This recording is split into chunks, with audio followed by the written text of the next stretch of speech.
first of all, I want to thank you for taking your time out of your busy schedule to speak with us today. Well, my pleasure. Can you tell me a little bit, because obviously people know a lot of your music from the 80s. Yeah. What was life like for Platinum Blonde in the 80s? Well, you know, we were young teenagers, just making music for the first time and experienced a lot of success.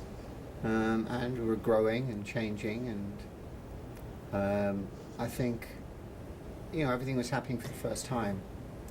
We didn't have anything to gauge our experiences on because we've not gone through it before. Mm-hmm. So it's pretty exciting. And when you grow up in public, you're always wanting to be older than you are. You always want to be more mature or accepted as serious. You know what I mean? Because nobody takes kids seriously. And I guess, although we were having a great time, we also felt that we need to be taken more seriously, I suppose. It's just the way it's whatever you don't have, you want, you know? Right. Well, in the 80s, obviously, videos were huge. Did that help with your success? Oh, videos were, I mean, we were definitely part of that whole pioneering video Mm-hmm. thing, and we came just at the right time for MTV and to Much Music and MTV UK and stuff. It was just the perfect moment for us, as everybody just liked the way the band looked. It happened that way, you know what I mean? We didn't sort of look like everyone else, so it kind of worked out well. Can you tell me, just even, you know, your success was so quick once you started releasing the first songs. I'm sure it may have seemed quick. Yeah. There was some toils to it. You know, we played a lot, and you know, we had to make the album with our own money, independent. So it was the first real indie record. Right. So Platinum Blonde was an indie band that just turned into a big commercial success as well. Has there ever been a point where you've taken a break from music at all in your career, or has it always been vocal for you? I took a little bit of a break, and then I got into the electronic music world, Right. and as a DJ and stuff like that, and that actually helped me write the new album, or the not so new album, the album released a year or so back, where a lot of people thought the album was extremely relevant in its sound. It's probably because of my electronic, my other life as a DJ. Mm-hmm. You know that I may keep a lot of that modern thing, those modern influences in there, as well as the classic influences. See, when I was doing a lot of remixes for bands, I'd realize, wow, they sound just like Platinum Blonde. Like this is so, you know, the guitar structures and bass structures, which are very unique, and then only to find out that was one of their main influences. These, you know, the Killers and stuff like that. So I just did all these you know, remixes, and it seemed to me that why not do the real thing as well? And so besides, I promised Kenny we'd make a new record and go on tour, and even though he wasn't around, it took a while for me to decompress and then get back on track and actually complete his request, so to speak. How have your fans responded, the fans who were with you back when the Platinum Blonde was big in the 80s, and now that you've got the new music? Yeah, it came about at an interesting time. Mm-hmm. We were halfway through the record, and some friends of mine, Crystal Castles, put out Not in Love with Robert Smith and The Cure singing on it, and it just hit so big all around the world that there's far more interest in Platinum Blonde probably than ever. And then we had the new album out, so I think mostly new fans for the new record, because it's a more modern sound. But that's the whole point of that 80s sound, because that is modern sound now.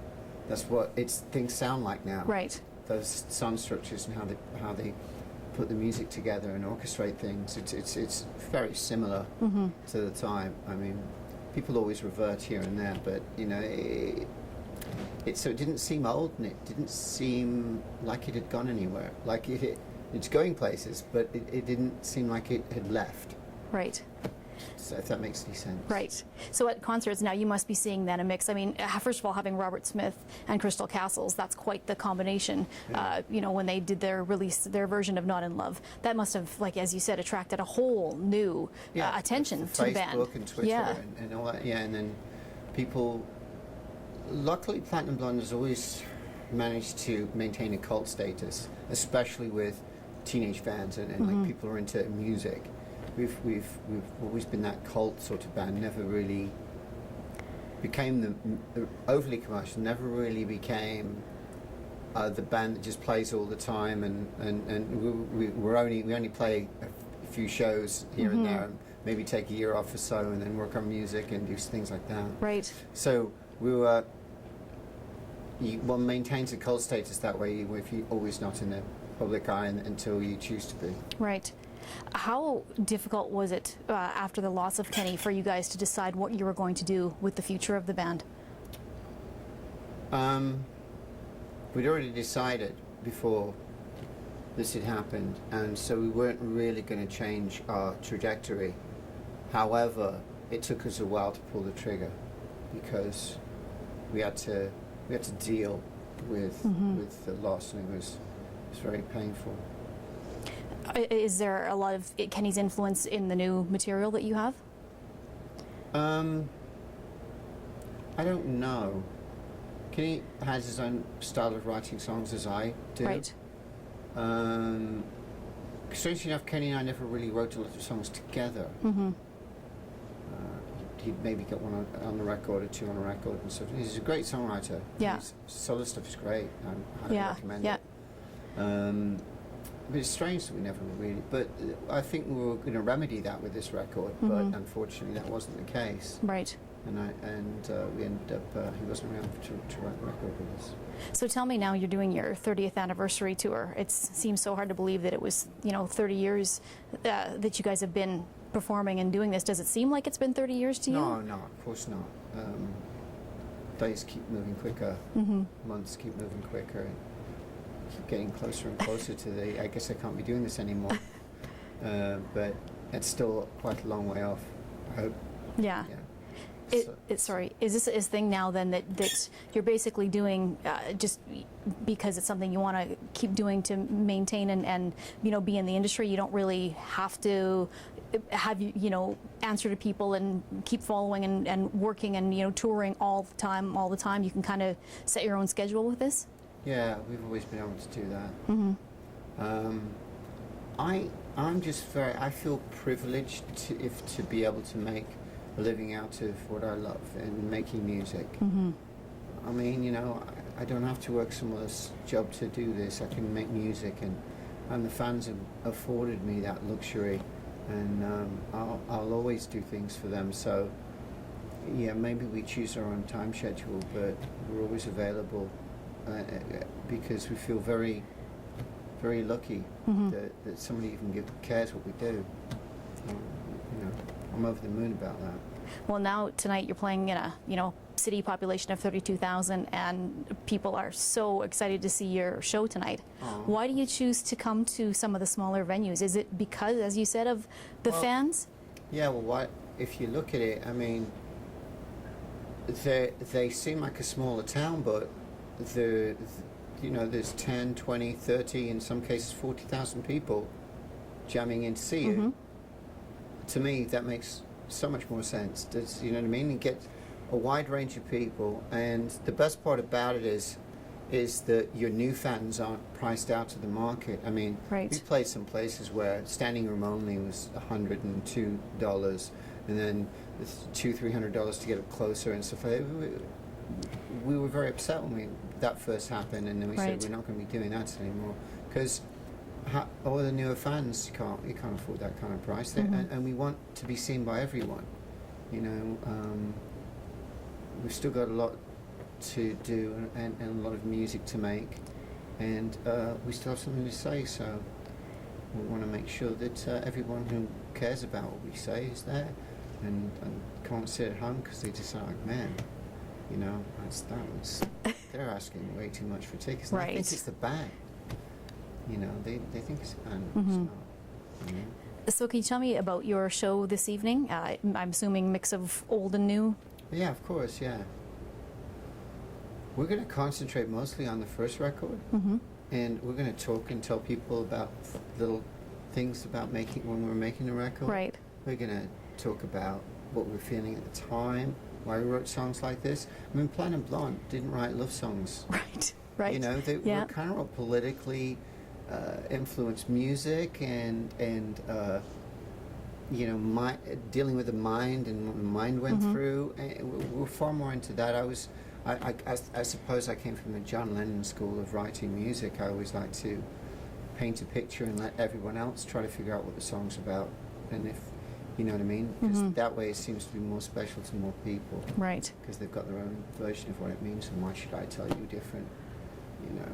And do you find too the fans have a respond when you are telling them? It's not just, you know, some bands will go up, just play the song and say, hey, welcome to Lloydminster, we're here, and then they just go on. But when you actually tell the stories, do you find you get more of a response from the fans? Because I know that people always want to know, if they're a fan of a band, they want to know about them, they want to know personal details about them, right? Yeah, well, telling a story in a smaller environment is far more conducive to fan involvement.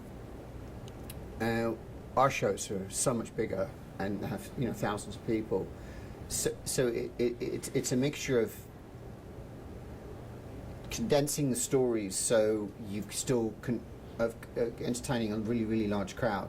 Now, if we were in a small room, my stories could be more in depth and talk about it and Right. have a laugh and listen to the response of the people. We were thinking of doing that at one point. Yeah. That was literally going to be our anniversary tour. We were just going to do shows for about 100 people per, and then have a forum where we talked about the making of the record, and that was really the idea behind it. But you know, the agencies get involved, so on and so forth, and before you know it, it's like you're just playing big shows again. It's kind of, so hopefully there'll come a time where we can do that really intimate tour, where we find unique places to do it, not clubs or anything, or concert areas. We like a museum or something. Right. There's some interesting places where we can host these interesting nights and make it a true fan experience, so to speak. I can't imagine, Mark, the memories you must have from your career. Are there any one or two that may stick out for you? Some really either great venues or, you know, great people that you've met along the way? I mean, there must be thousands, obviously, but. Well, you know, there's one that usually sticks out, and it's hard to understand for a lot of people. I guess I was a big fan of like 70s glam bands and stuff. I was a real fan of that. So Yeah. Mark Hooper was a real big. Right. Big Ian Hunter and that whole, you know, glam rock sort Right, of thing. yeah. And a friend of mine, Steve Jones from the Sex Pistols, had his own band. It was opening for someone, and I came out to see them, and he was opening for Mark Hooper or Ian Hunter and Mick Ronson, because Mick Ronson was playing, and then Mick Ronson, also the guitar player, in with David Bowie during the whole Ziggy Stardust thing, which is amazing. Yeah, I can't imagine. So I really, really liked all that stuff. And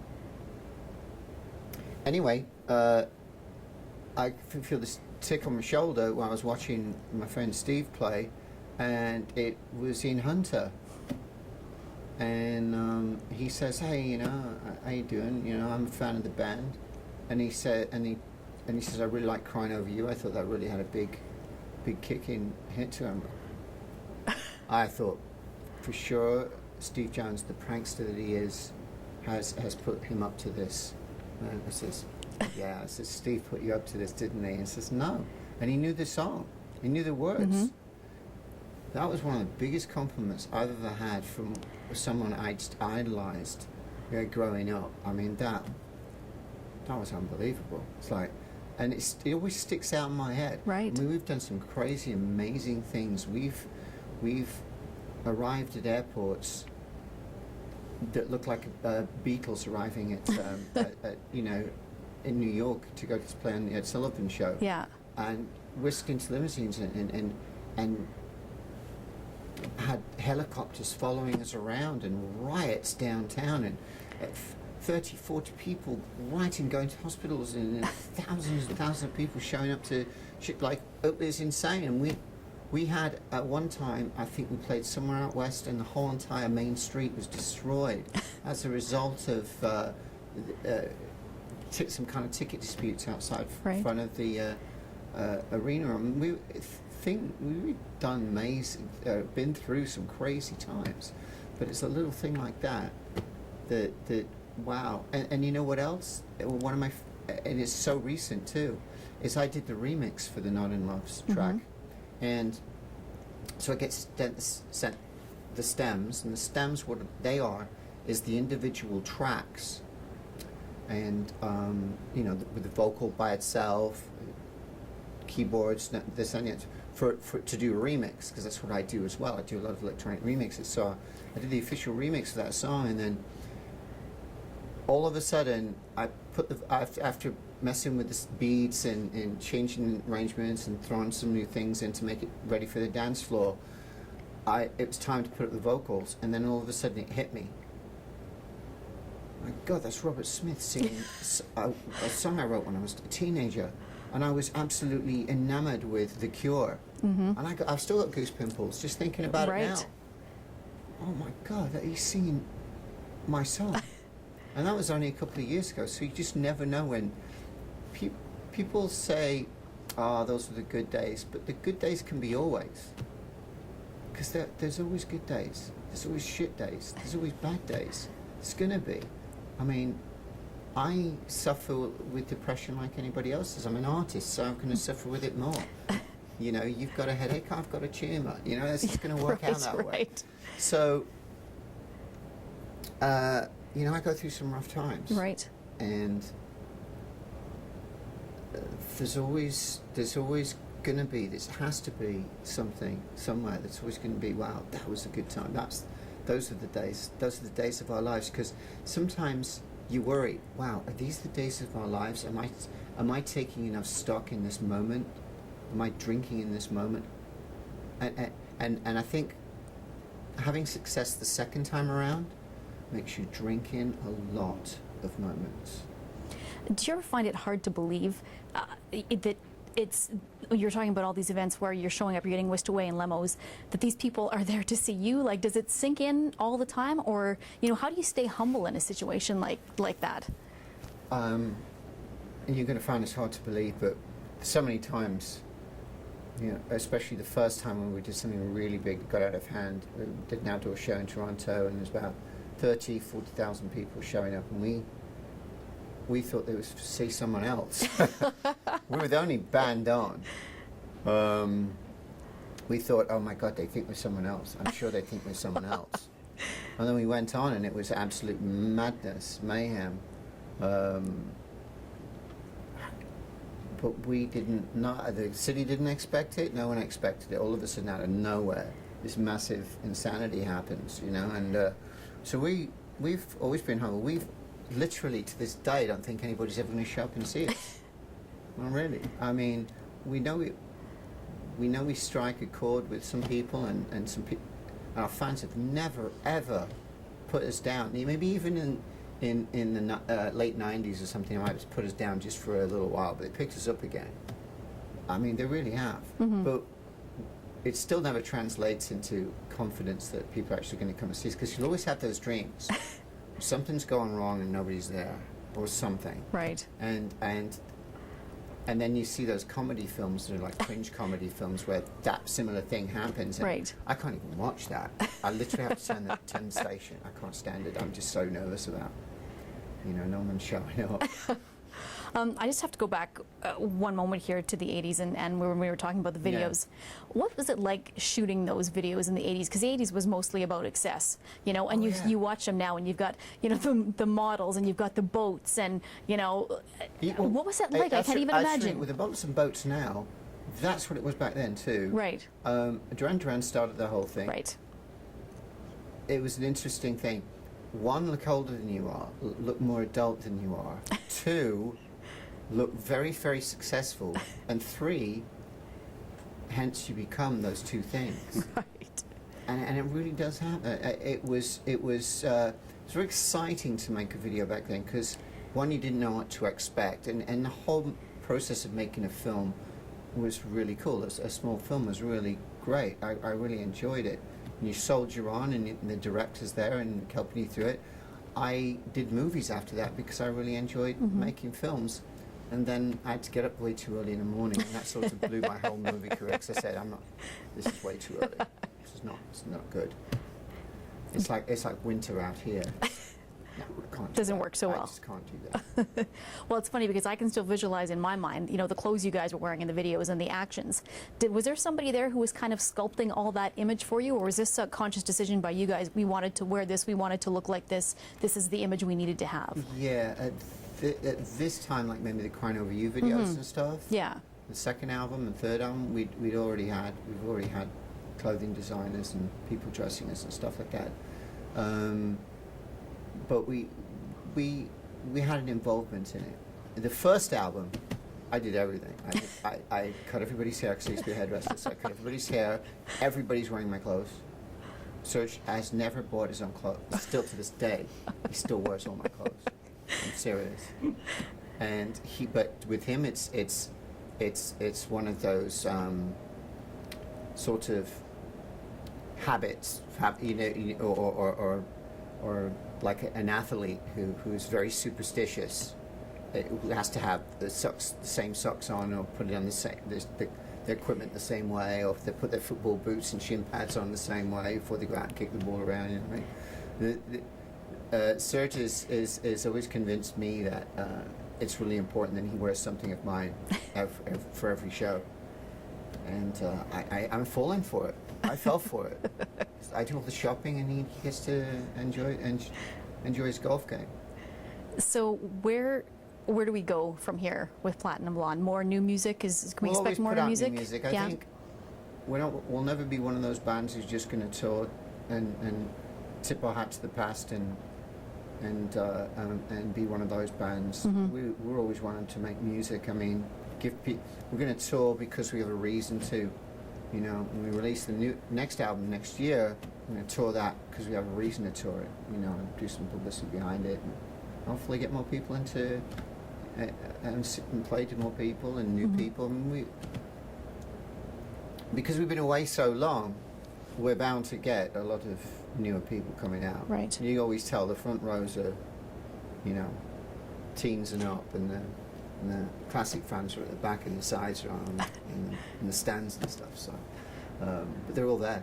Everyone's there, and people are singing along, mind-blowingly singing along. To, especially because this tour we play some obscure music from the first album, and we play stuff that people have. One song that we never even recorded. We found it online, and it was done at Maple Leaf Gardens, and.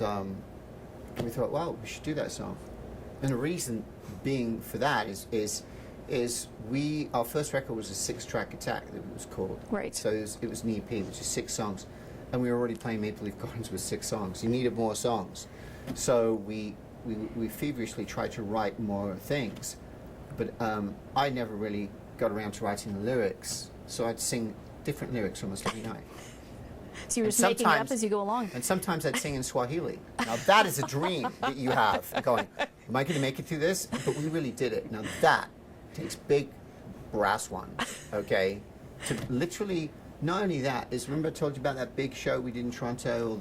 It was just massive, the police on horseback holding back the crowds and stuff.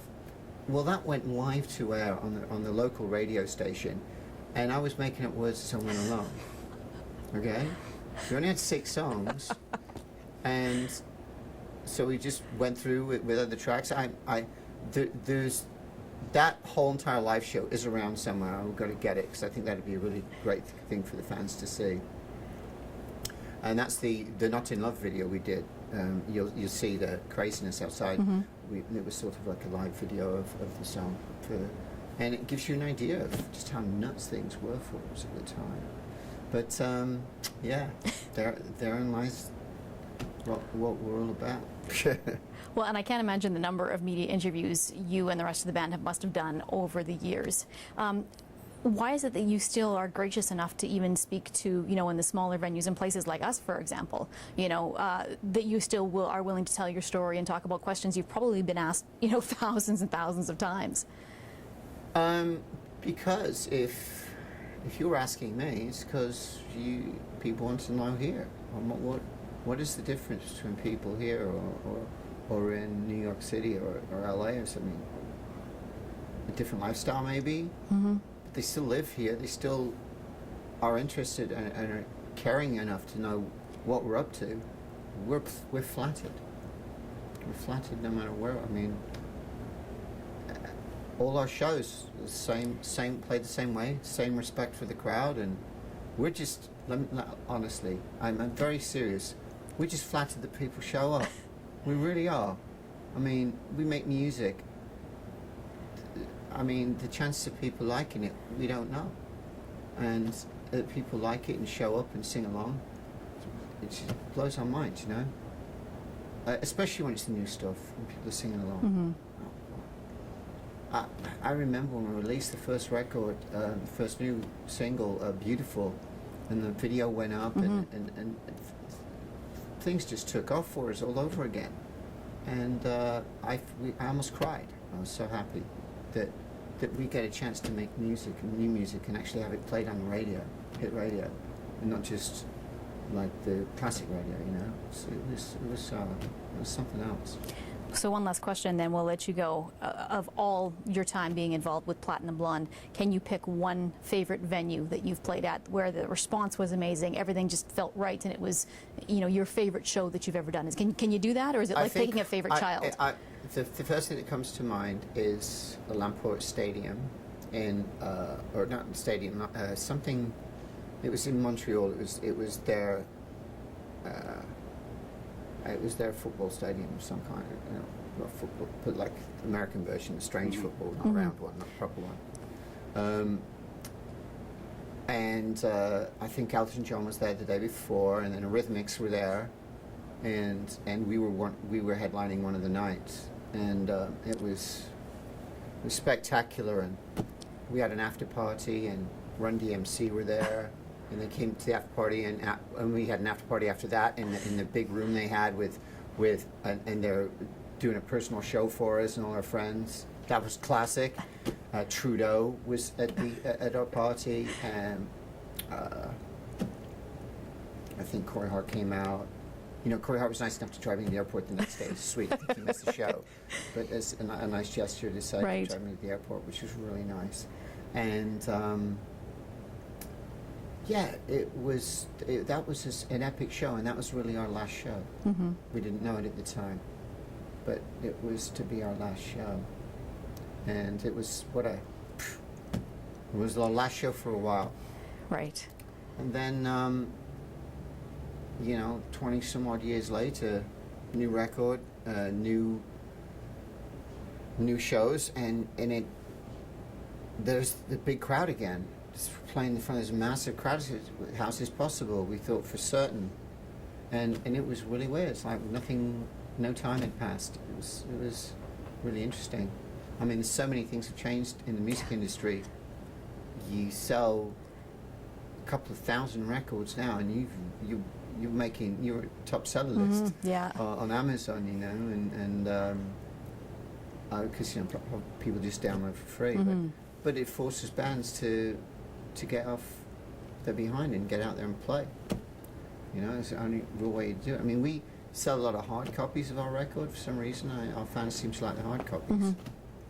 I mean, I remember selling out of Walmart, of all places, the first day, and then reordering, like a massive reorder, and it was, once again, a little tear comes to my eyes thinking, this can't be possible. But yeah, it is. You know, hopefully we can do this and stay creative and stay current and stay on the world as it turns. For me, until I draw my last breath, I don't want to ever retire from anything. I think retirement is a strange thing. I watch people decompose all my life who've retired at different points of their life, and they just literally fall to nothing. What a dreadful, dreadful thing. People, once you get off the world and watch it go around, you become preserved, carefully preserved, lovingly preserved, but not living. Living is to step back on that world and become a part of the rotation. And that's what I want to do the rest of my life. Well, thank you, Mark, so much. I truly, truly appreciate you taking the time to speak with us today.